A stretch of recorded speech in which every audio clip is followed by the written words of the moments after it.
Harley, what were you gonna say? Well, I was just gonna say it's sad that we have to tag the term rebellion onto that. Yeah. Because in our culture, that solicits negative feelings or bad marks. And I think it's more correct, great English there, Norma.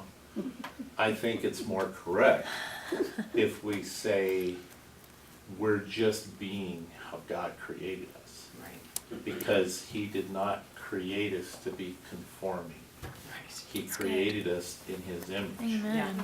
Yeah. Now, you can run with that about 8 million different ways, but it's just sad that we do that as a culture. Yeah. If somebody says that I'm rebellious, I'm like, yes. Let's go. That's a compliment to me. As soon as somebody calls me rebellious or calls me that, I'm just like, thank you very much. Because I do not want to be like all the other pretty little Christians that we often face. I'm so glad we can talk freely like this. Well, I think the opposite of that is when you hide it and it promotes secrecy, self-hatred. Yes, yes. You know, isolation, when you can't get things out that are in there that may not be good. Right, You just live with them and isolate yourself. yeah, yeah. I've said this before, but I think it repeating. Bears. Oh, that's the word. I know, as soon as it came out, that's fine. It bears repeating. The thing that you want to do that is sin probably has a really good root. There's a good desire. You just twisted that to do it in this way that is sin. But I honestly think that desire for whatever it is, okay, I'm gonna go get drunk tonight. If that's my, I'm not going to. I'm saying, if that's my thing of, I'm just gonna go get drunk tonight. What's the root of that? Maybe that I just wanna go have a lot of fun. God is really about fun, and He's really okay with that. So then instead of getting drunk, what can I do that I can go have a lot of fun? God can be with me, be joining in, we can have a good time. What can I be doing? See what I'm saying? So I think sometimes we think sin, blah, blah, blah, and we just want to like, can't do that. No, what's the root? What's the root desire so that you can do it in such a way that is healthy and right? That is a desire that's God-given. I'm not, I think we prioritize sin too, right? Like, ooh, if you've killed someone, you are a bigger sinner than if you just missed the Sabbath. yes. Like, right? And how many of us forget the fourth commandment? Like, how many of us really rest a full day? I mean, Right? as a society. Mm-hmm. So is one actually a bigger sin than the other? I mean, hey, really, the fourth commandment's a little higher on that list of 10. Yeah. I'll say, it's a thing where I've learned that the things that I used to do were basically trying to satisfy my basic instincts for love, joy, Right. peace. Yeah. And I wasn't getting it where I was at or the people that I was hanging out with. And I did everything to get it. Like you said, get drunk, drugs, Right. stay out. I remember one time my wife told me, my first wife, she said, I think 2 o'clock is enough time for you to be doing whatever you need to do and come home. Oh, really? Next night I stayed out till 6. You don't tell me what to do. Right. Right. But now my third wife, she's never seen me stay out past 10 o'clock. I'm at home in Yeah. bed with her. Yeah. She's never seen me drink, never seen me smoke. Yeah. And it's because I found that love, that joy, that peace in Christ. Amen. And now I'm not looking for it, Right. and I'm able to experience it and share that now. Right. Right. And it was just my basic instincts for self-fulfillment where I Right. don't lack. Right. Yeah. Yeah. So we've talked about freedom, and that's kind of into what I want to talk about next is 2 Corinthians 3, and I told you to do 2 Corinthians 3 on your own, but 15 through 17 basically says, let's read. 2 Corinthians 3, 15. But even unto this day, when Moses is read, the veil is upon their heart. Nevertheless, when it shall turn to the Lord, the veil shall be taken away. Now the Lord is the Spirit, and where the Spirit of the Lord is, there is liberty, there is freedom. But we all with open face, beholding as in a glass the glory of the Lord, are changed into the same image from glory to glory, even as by the Spirit of the Lord. Where the Spirit of the Lord is, there is freedom. So, what does freedom look like? Just real quick ideas. What does freedom look like? Peace. Peace, love, Joy. joy, Extravagant worship. extravagant worship. Contentedness. What's that? Contentedness. Contentedness. If you were to make a statue that looked free, would it be more like this? No. Freedom kind of looks like, right? Freedom's kind of like, wah, free. Amen. Just this ability to be free. No chains, no constraints, no bondage, no weight, no heaviness, no rules, none of that is like constricting. Free. It's what the butterfly feels when it comes out of the cocoon. Oh. Right. After he works hard to dry his wings, then when he can actually, That's a good point. that's gotta be super cool. If you're a butterfly, you start out as a caterpillar, you come out kinda, and then you get to just like, that's gotta be so cool. Anyway, so we have this freedom, this place that we get to walk in because of the Spirit of the Lord. Yes. Where we're not bound by weight and guilt and shame and religion and rules and duties and obligations. I hate the shoulds. I'm not doing the shoulds. Oh, I really should. Mm-mm. Nope. If my heart is telling me it's important, yes, I will. But I'm not doing the should. I had a friend who said, you need to stop shoulding all over yourself. True. That's really good. I absolutely need to stop doing that.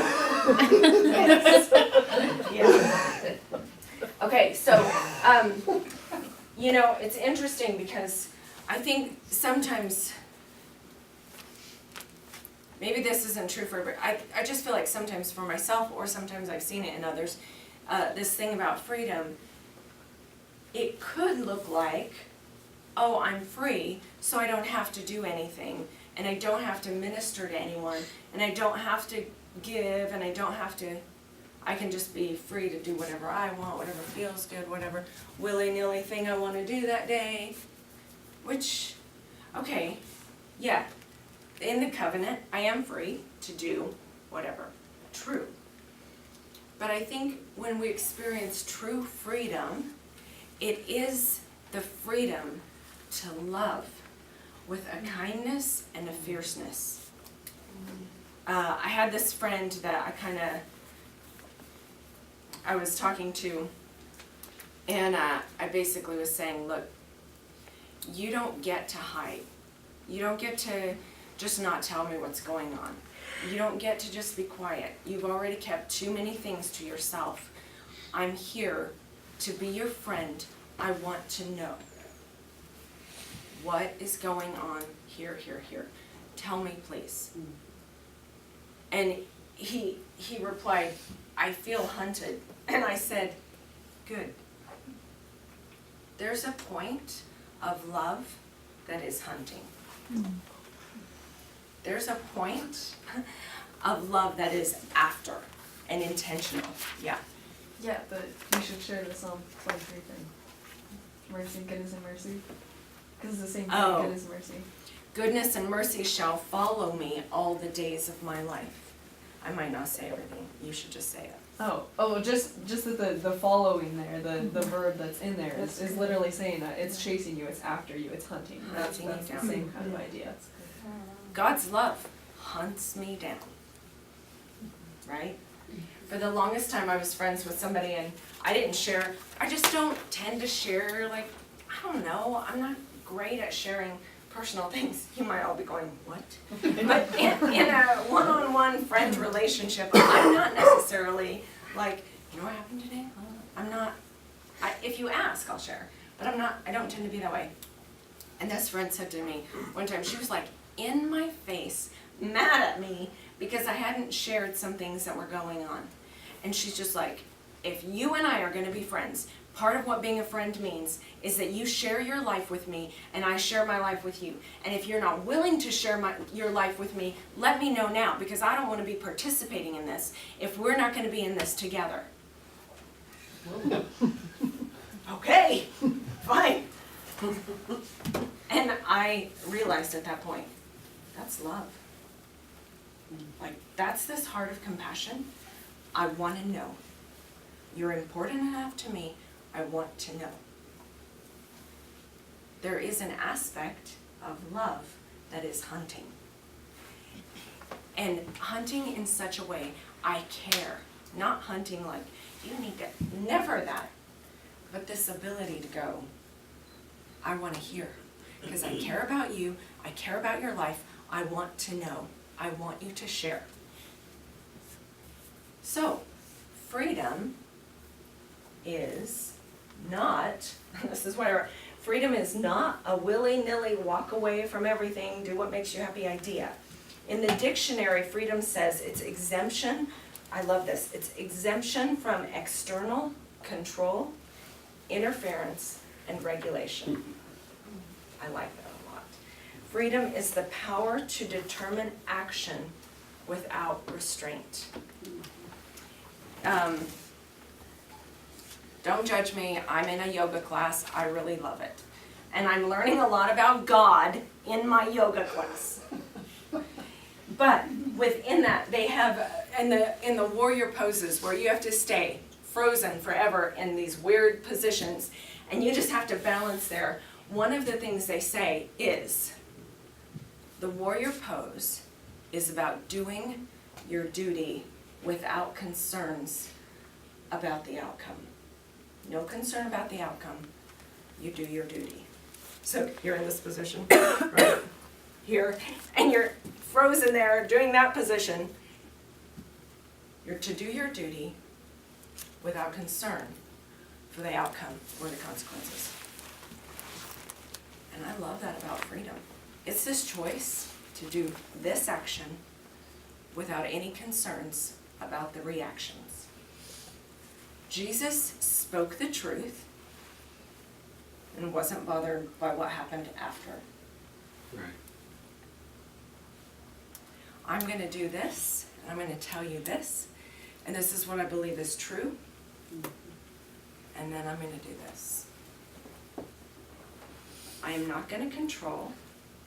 As a leader on a mission team, I'm not going to control, I'm not going to manipulate, I'm not going to figure out how to make you feel guilty enough to do it. I'm going to tell you what I have to say, and I'm going to do this. Because that's what Father does. That's what Jesus does. That's what love does. Love hunts, is fierce, is kind, and then goes, your choice. I don't have to control my team members. I don't have to control my daughter, my husband. No. It is the sweetest thing to not be bothered by actions, reactions, etc. To just go, you go ahead and live. And I'm going to love you where you're at and the way you live. Now mind you, this sounds all hunky-dory. Most of the time it is. Once in a while I get a little annoyed because, you know, we all have those OCD things like pillows on the floor. Pick up a pillow? What is the problem? But I still can say, I really like it when the pillows aren't on the floor. And then whatever happens after that happens. And most of the time now it's like, Hey, Saundra. So, that was an imitation of my husband.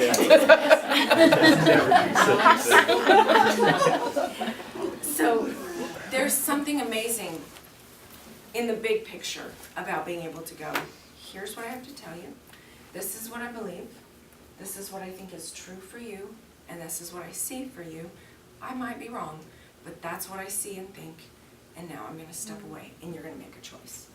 When we had paper newsletters, I would edit them, and one of the things that drove me crazy is I would edit it, and then I would get it back for a second edit.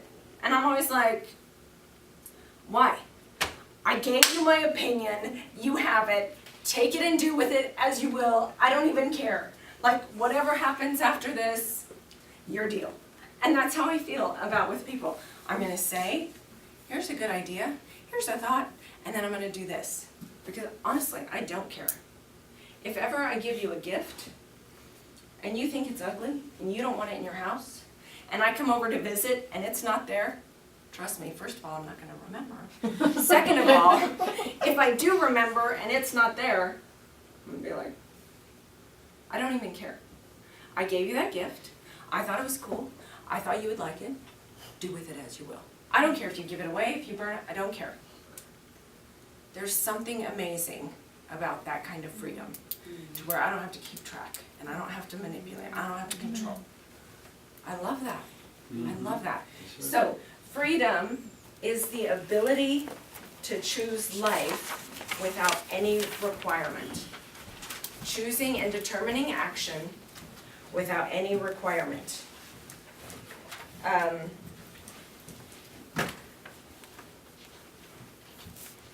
Freedom is love, which is like Jesus. I have found it interesting. I was watching TV and there was a commercial on, what was it? It was about, if you're suffering from commercial bipolar depression, you should try Latuda. And you know what the first thought in my head was, that's all you got? They're suffering with bipolar depression and all you got is that pill? Now, I'm not against pills, sometimes pills help, that's fine. But if that's it, if that's all we're offering people, crime and Italy, we're in trouble. We aren't able to accomplish anything if all I'm doing is offering you a pill. In yoga, the other day, we did a 20-minute meditation. I was super excited about it because, truly, I hear from God in yoga class. I know that might sound weird, but I do. And so I was like, yes, 20 minutes meditation. And so I thought, this will be interesting. I don't know how you do this without God. I just have never experienced it. And so I thought, okay, we're going to go into this meditation. We're going to see how this goes. So she has us do this thing, and it was fine. It's this whole thing about picture yourself, picture your favorite space, whatever. We're going to focus on loving kindness, and we're going to invite people in, and we're going to invite in people that we love and respect and we're close to, people we don't know so well, people we have issues with that we really don't necessarily love and have, every time we think about them, we kind of have this little, we're going to invite those people into the space. So that's kind of the whole thing, right? So we get done, and I remember just going, that's it? That's all you've got? Because there's not one tie to God. And I realized my life is so full of everything connecting to God that I'm really bummed when I'm going to say, oh, you've got depression. I'm sorry, here's a pill. Oh, yoga, we're going to go meditate for 20 minutes. About what? Loving kindness and inviting people in. Okay. That's it? What about a connection where I can hear something divine? What about a connection where I get to go, what, God? That's what you say about me? That's what you think about me? That I like. This loving kindness, caca. I was just surprised. I'm thinking, wow, okay, well now I know. I was so excited about it, and then I was so bummed because that's all you got. I didn't get to hear from God. So, we have freedom to be fierce and hunt people down and love them. Right. We have freedom to connect people to their Father, to their Creator. We have the ability to connect people with crappy diseases like bipolar depression to their Father, to something outside of a pill, something outside of an idea of peace. No, I want to hear from the one who made me. I want to have a word from God, because that changes everything. I sat with somebody the other day, and it was just so good. I had felt like God had been talking to me about some stuff, and I couldn't, I'm like, what are you saying? I'm trying to figure this out, understand it. I'm not getting it. I don't know what you're trying to tell me. And I sat with this person, and we were talking, and it was divine. Like, all of a sudden, I knew. And by the time I left talking to that person, the weight was like, God. That is something to offer. A word from the Father that changes the weight that I carry. A word from a Father that changes my heart, that shifts things in me. That's something. Yep. That's what I want to give my team. That's what I want to give people in my day-to-day life. Words that shift things for them, that change that moment where they're at. And that's what we carry. Every single one of us carries the ability to do that. You know, God's problem is he wants more people in his family. And he doesn't get to say, walk on the earth and do that. So it's not God's problem. It's my problem. I want to honor my Father. So God's problem has now become my problem. The overcrowding of the prison systems, the extreme diseases, the sexual abuse victims, the sexual abusers, the fatherless homes, my problem. And I know all of us in this room are about missions, and we're in missions, and I love that. But his problem of fatherless homes is my problem. And I want to do something about it. I don't want to sit by and not be doing something.